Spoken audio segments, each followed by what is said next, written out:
Hello friends, అందరూ బాగున్నారా? నేను బాగున్నానండి. నేను మీ సంధ్య. మనము ఈవినింగ్ స్నాక్స్ అరటికాయ బజ్జీలు చేసుకుందామా? వెరీ టేస్టీగా. అది ఎలానో ప్రొసీజర్లోకి వెళ్దామా?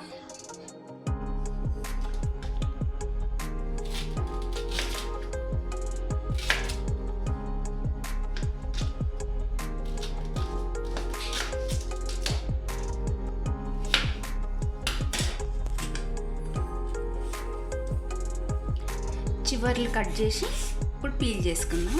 అప్పుడు ఈజీగా పీల్ అవుతుంది. ఇలా పీల్ చేసుకున్నాక మనం క్రాస్గా కట్ చేసుకోవాలి బనానాస్ని.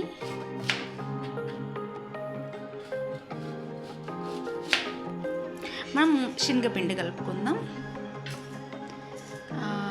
ఒక కప్పు పిండి తీసుకున్నాను, శనగపిండి. ప్యూర్ శనగపిండి కాబట్టి బియ్యం పిండి కొంచెం ఎక్కువ పడుతుంది. నేను 2 టేబుల్ స్పూన్లు బియ్యం పిండి తీసుకుంటున్నాను. ఇది ఉండలు లేకుండా కలుపుకున్నాను. నేను కొంచెం వాము తీసుకుంటున్నాను. అలానే రుచికి సరిపడా సాల్ట్, చిటికెడు పసుపు, ఒక 1/2 టీ స్పూన్ కారం పొడి, ఒక 1/2 టీ స్పూన్ ధనియా పౌడర్. ఇది ఇప్పుడు మంచిగా ఈవెన్గా కలుపుకుందాం. ఇప్పుడు మనం కొంచెం కొంచెం నీళ్ళు వేసి కలుపుకుందాం. ఒక్కసారి వాటర్ వేయొద్దు, కొంచెం కొంచెంగా వేయాలి వాటర్.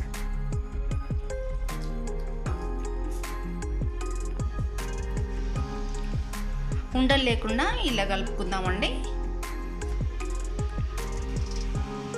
ఇప్పుడు స్టవ్ మీద నూనె పెట్టేసి ఆయిల్లో పెడదాం.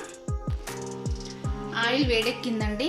ఇలా మంచిగా స్లైసెస్ లాగా కట్ చేసుకున్నాం కదా, వీటిని మంచిగా కోట్ చేసుకుందాం. ఇలా కోట్ చేసి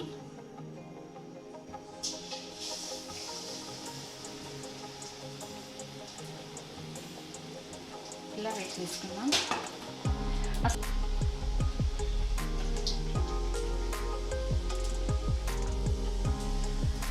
మొత్తం ఇలానే వేసేసుకుందాం అన్నీ. బేకింగ్ పౌడర్ కూడా అక్కర్లేదు.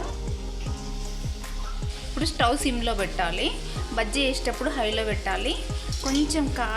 కొంచెం ఇట్లా కలర్ వేడిపోగానే కొంచెం స్టవ్ సిమ్లో పెట్టుకోవాలి. అప్పుడు బజ్జీ పర్ఫెక్ట్గా కాలుతుంది.